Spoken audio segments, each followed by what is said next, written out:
सभी को आवाज आ रही है मेरी? हाँ, बहुत बढ़िया आ रही है।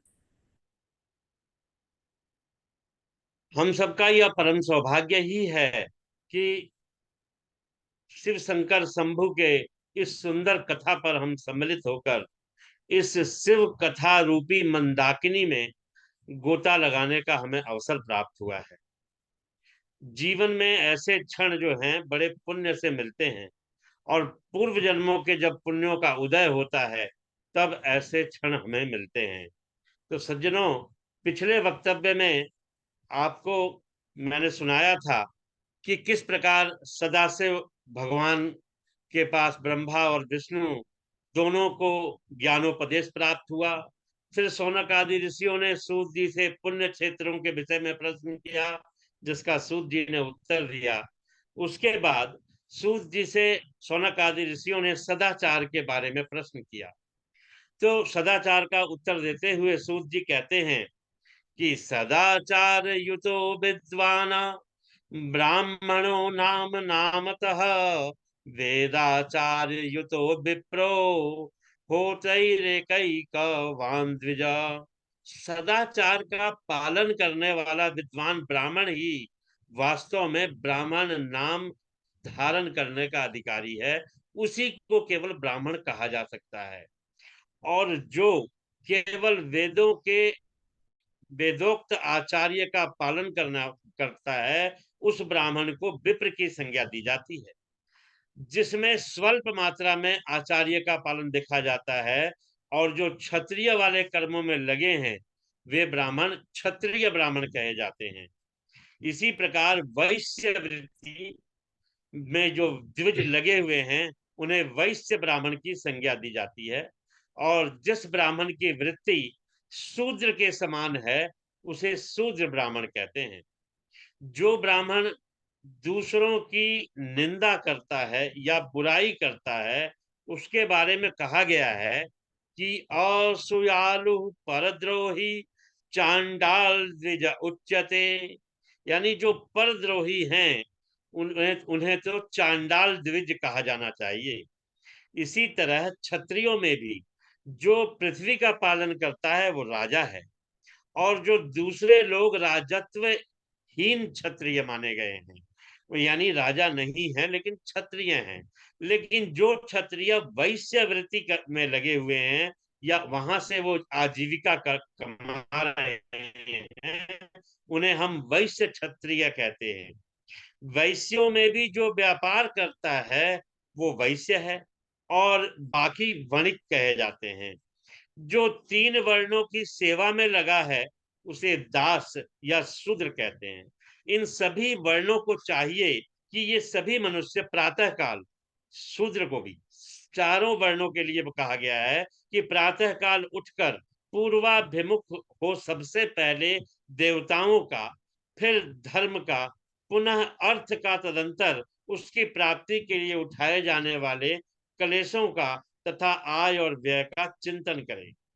प्रातः काल उठकर सबसे पहले पूर्व, अग्निकोण, दक्षिण आदि 8 दिशाओं की ओर मुख करके बैठने पर क्रमशः आयु, द्वेष, मरण, पाप, भाग्य, व्याधि, पुष्टि और शक्ति प्राप्त होती है। रात रात्रि का जो पिछला प्रहर होता है उसे उषा काल मानना चाहिए। उस अंतिम प्रहर का जो आधा या मध्य भाग है, उसे हम संधि कहते हैं। उस संधि काल में उठकर द्विज को शौच क्रिया करनी चाहिए। अपने शरीर को ढके रहकर दिन में उत्तराभिमुख बैठकर शौच क्रिया करें।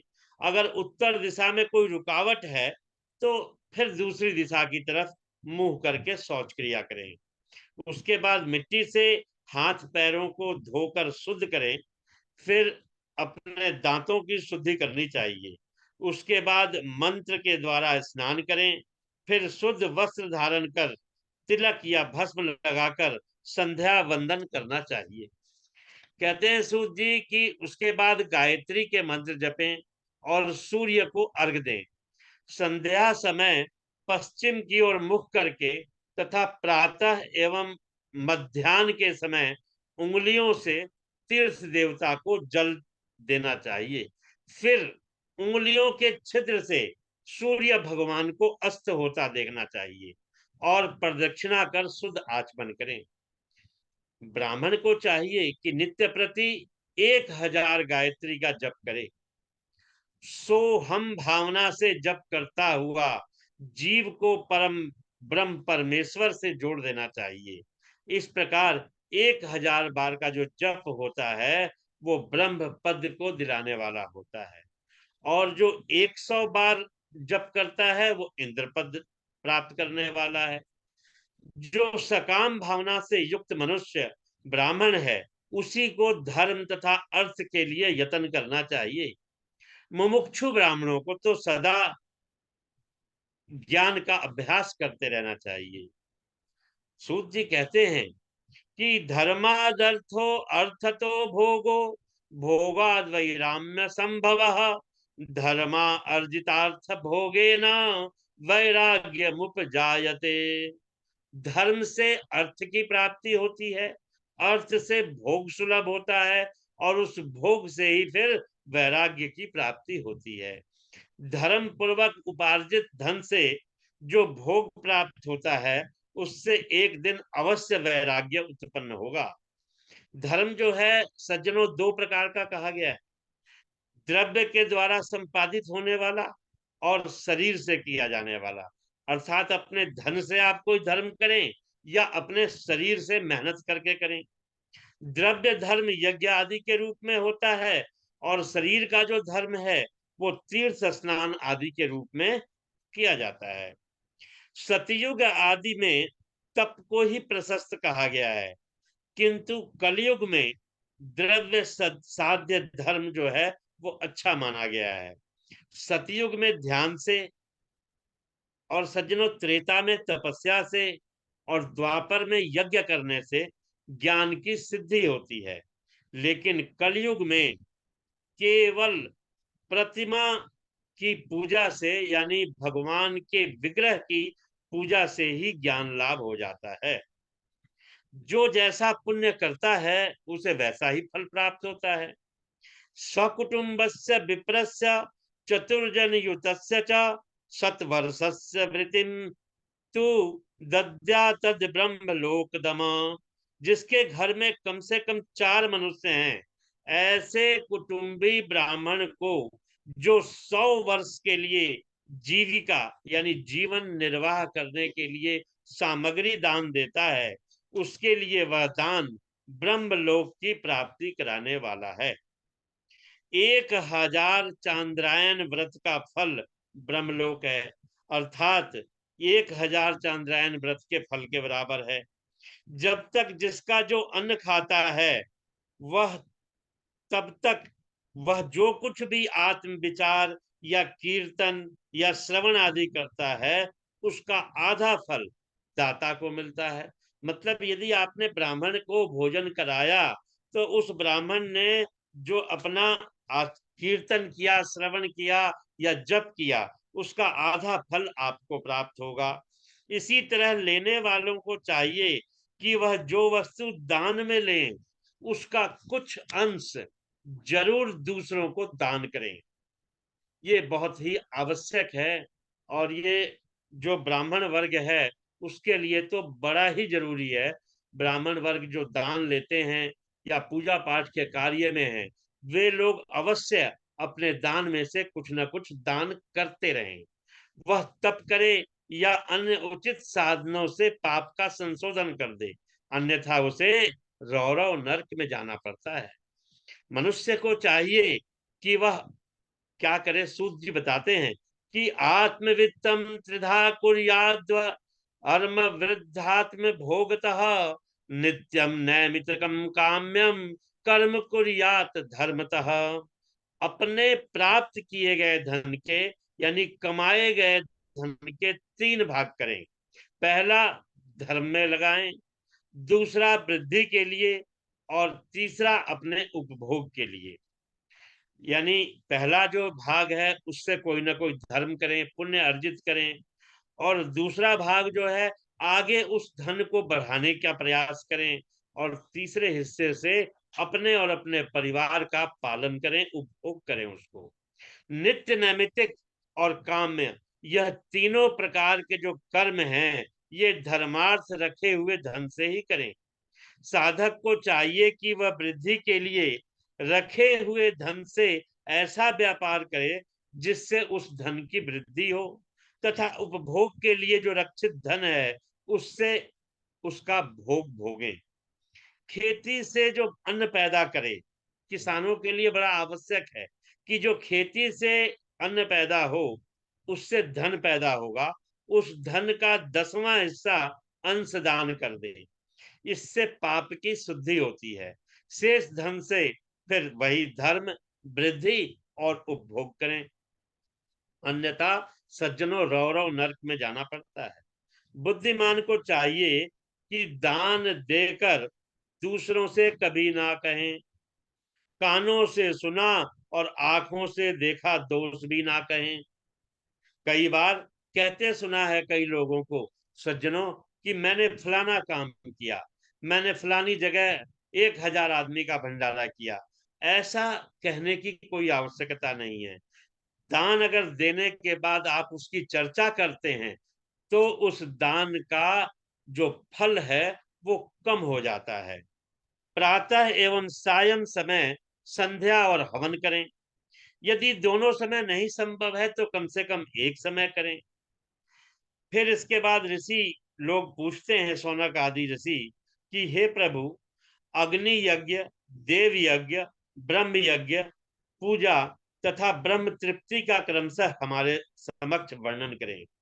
सूत जी कहते हैं कि हे महर्षियों, गृहस्थ पुरुष जो है वो अग्नि में जो प्रातः काल और सायं काल जो चावल आदि द्रव्य की आहुति देता है उसी को अग्नि यज्ञ कहा जाता है। पहले गृहस्थ में क्या होता था घरों में कि जो माताएं बहनें भोजन बनाती थी उसमें से पहला हिस्सा निकाल करके अग्नि को दे दिया जाता था, उसे ही अग्नि यज्ञ कहा गया है। अग्नौ जुहोति यद द्रव्यम अग्नि यज्ञ स उच्यते ब्रह्मचर्याश्रम स्थानाम समिदा धान में वही। जो ब्रह्मचर्य आश्रम में स्थित है उन ब्रह्मचारियों के लिए समिधा का आधान ही अग्नि यज्ञ है। वह समिधा का ही अग्नि में हवन करे। जिन्होंने बाह्य अग्नि को विसर्जित करके अपनी आत्मा में ही अग्नि का आरोपण कर लिया है, ऐसे वानप्रस्थियों को और सन्यासियों के लिए यही हवन या अग्नि यज्ञ है कि वह विहित समय पर हितकर परिमित और पवित्र अन्न का भोजन कर लें। वही अग्नि यज्ञ कहा जाएगा। हे ब्राह्मणों, सायं काल की अग्नि आहुति से संपत्ति और प्रातः काल की अग्नि आहुति से आयु बढ़ती है। इसका मतलब है कि अग्नि यज्ञ करना नितांत आवश्यक है। आयु बढ़ाना और संपत्ति की वृद्धि होना दोनों ही हमारे लिए आवश्यक है। दिन में इंद्रादिक देवताओं के उद्देश्य से अग्नि को जो आहुति दी जाती है वह देव यज्ञ कहलाता है। सूत जी कहते हैं कि हे ऋषियों, महादेव जी ने सर्वलोकों के कल्याण के लिए वारों का निर्माण किया। उन्होंने वार बनाए। संसार वैद्य सर्वज्ञ सर्व भेषज भेषजम आदावारोग्यदम वारम स्ववारम कृतवान प्रभु। वे भगवान शंकर संसार रूपी रोगों को दूर करने के लिए वैद्य हैं, सबके ज्ञाता और समस्त औषधियों के भी औषध हैं। उन भगवान ने पहले अपने वार की कल्पना की कि सबसे पहले मैं अपना वार बनाऊं जो आरोग्य प्रदान करने वाला हो, अर्थात आदित्य वार बनाया। पुनः सप्ताह के शेष 6 वारों को उनके गुणों के अनुसार वैसे ही रचना की। उन्होंने प्रत्येक दिन का समय, उस दिन का जो है देवता और उसका फल भी नियत किया, जिनसे आरोग्य, संपत्ति, व्याधि, नाश, पुष्टि, आयु, भोग, मृत्यु और हानि यह यथाक्रमशः प्राप्त होते हैं। इन दिनों के देवता इन दिनों के देवताओं की जो प्रीति से उनकी पूजा है वो वैसा ही फल प्राप्त होता है जैसा कि भगवान शिव की पूजा से प्राप्त होता है। जिस देवता को प्रसन्न करना हो उसका मंत्र, हवन और दान और जप करें। आरोग्य संपदश्चैव व्याधीनां शान्तिरेव च पुष्टिरायुस्तथा भोगो मतिर हानिर यथा क्रमम। सूर्य जो है वो आरोग्य के, चंद्रमा संपत्ति के, मंगल व्याधियों का निवारण करते हैं, बुध जो है पुष्टि देते हैं, बृहस्पति आयु की वृद्धि करते हैं, शुक्र जो है वो भोग देते हैं और शनिश्चर मृत्यु का निवारण करते हैं। फिर सूत जी पूजन और लाभ के बारे में बताते हैं। कहते हैं कि नेत्र, सिर एवं कुष्ठ रोग की शांति के लिए आदित्य देव की पूजा करके ब्राह्मणों को भोजन कराएं। 3 दिन, 3 महीने, 3 वर्ष या इससे अधिक भी पूजा करने का विधान है। पापों की शांति के लिए रविवार के दिन की पूजा सबसे उत्तम कही गई है। जप आदि से इष्ट देव को प्रसन्न किया जा सकता है। लक्ष्मी प्राप्ति के लिए सोमवार को लक्ष्मी जी की पूजा करें और रोग शांति के लिए मंगलवार है, इसमें काली आदि का भजन और पूजन करें और उड़द, मूंग आदि देकर ब्राह्मणों को भोजन कराएं। बुधवार के दिन भगवान विष्णु का दही, सेव आदि अनेक प्रकार से पूजन करें तो सर्वदा पुत्र, मित्र, कलत्र मतलब स्त्री की पुष्टि होती है। बृहस्पति का दिन आयुवर्धक है। इस दिन ब्राह्मणों को गौ और देवताओं को उपवीत वस्त्र आदि प्रदान करें, दूध और घी से पूजन करें। भोगों की अगर इच्छा है तो शुक्रवार को जितेंद्रिय हो सट रस भोजन युक्त देवताओं और ब्राह्मणों की पूजा करें। स्त्री प्राप्ति के लिए शनिवार के दिन रुद्र आदि का पूजन करें और काले तिल का होम करें। काले ही तिल का दान करें और तिल का ही भोजन कराना चाहिए। देश काल और पात्र का विचार कर जो श्रद्धा सहित इन वारों के नियमों का पालन करता है उसे उस देवोपासना द्वारा सब कुछ प्राप्त हो जाता है। इसके बाद ऋषि कहते हैं कि हे सूत जी, अब आप कृपा करके हमें पूजा के योग्य स्थान और समय बताएं। सूत जी कहने लगे कि देव यज्ञ आदि कर्मों को शुद्ध ग्रह बराबर फल देने वाला है। उससे 10 गुना गौशाला भूमि वाला स्थान, उससे 10 गुना अधिक जल का तट और उससे 10 गुना अधिक बेल, तुलसी, पीपल, देवालय, तीर्थ और नदी का किनारा, उससे 10 गुना सप्त गंगा का तट यानी गंगा, गोदावरी, कावेरी, ताम्रपर्णी, सिंधु, सरजू, रेवा, ये सातों नदियां सप्त गंगा कही गई हैं। गंगा गोदावरी चैवा कावेरी ताम्रपर्णिका सिंधुश्च सरयू रेवा सप्त गंगा प्रकीर्तिता। सप्त गंगा से भी 10 गुना अधिक फल समुद्र के किनारे और उससे भी 10 गुना अधिक फल पर्वत की चोटी पर पूजा करने से प्राप्त होता है। सर्वसाधिकम ज्ञेयम यत्र वा रोचते मना। सबसे अधिक फल तो वहां है जहां मन रम जाए। सतयुग में यज्ञ, दान आदि से पूर्ण फल की प्राप्ति होती है। त्रेता में तिहाई और द्वापर में आधा, कलयुग में चौथाई और आधे से अधिक कलयुग बीतने पर इससे भी कम फल प्राप्त होगा। परंतु शुद्ध हृदय से या धर्म का जो पूजन है वो बराबर फल देता है। अगर आप शुद्ध हृदय से पूजन करेंगे तो वो किसी भी काल में फल देगा। इन सब से 10 गुना अधिक फल सूर्य ग्रहण पर और इससे भी 10 गुना अधिक फल चंद्र ग्रहण पर प्राप्त होता है। सूत जी दान के बारे में बताते हैं कि नर, नारी आदि जीव कोई भी हो वह अन्न दान का पात्र है। इच्छा वाले को देना ही अभिष्ट फलदायक है। जिसे दान लेने की इच्छा है उसी को देना चाहिए। यदि मांगने पर दिया तो आधा फल और अगर सेवक को दिया तो चौथाई फल। वेद पाठी ब्राह्मण को दान देने से वैकुंठ की प्राप्ति होती है। मनुष्यों को तप और दान ये दोनों सर्वदा करने चाहिए। विद्या की कामना वाले मनुष्यों को ब्रह्म बुद्धि से बालकों को दशांग अन्न का दान करना चाहिए, और पुत्र की कामना वाले लोगों को, जिन्हें पुत्र की कामना हो, यूनाम च विष्णु बुद्धया ही पुत्र कामार्थी निर्नरय, विष्णु बुद्धि से युवकों को दान करना चाहिए, और ज्ञान प्राप्ति की इच्छा वाले को रुद्र बुद्धि से वृद्ध जनों को दान करना चाहिए। जिन्हें सुख भोग की कामना है, वे श्रेष्ठ जनों को लक्ष्मी बुद्धि से युवतियों को दान दें।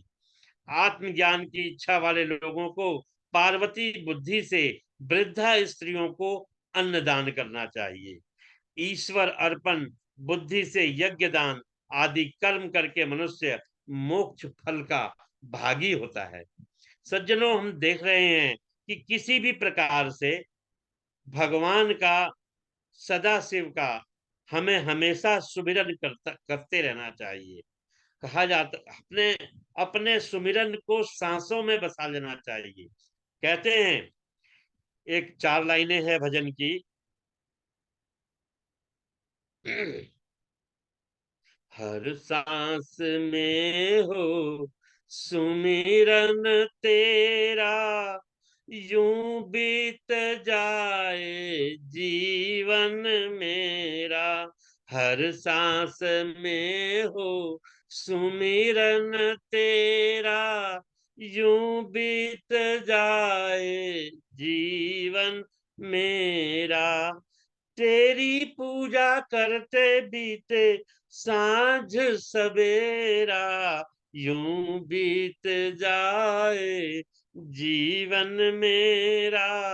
हर सांस में हो सुमिरन तेरा।